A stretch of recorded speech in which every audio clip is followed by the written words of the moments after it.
Çağırır, musiki deyirəm. Astral da o, tanışdı. Bizi qonaq çağırır.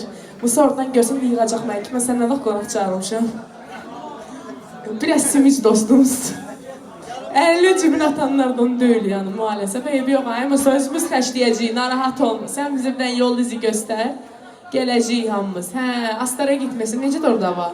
Mən qonaq edərəm sizə olur. Yox, sağ ol, Allah köməyin olsun. Sonra da deyəsən, dostlar, Allaha şükür, buranı da xaraba qoydunuz. Adın nədir? Cavad. Soşiyə. Deyirəm, orada hava necədir?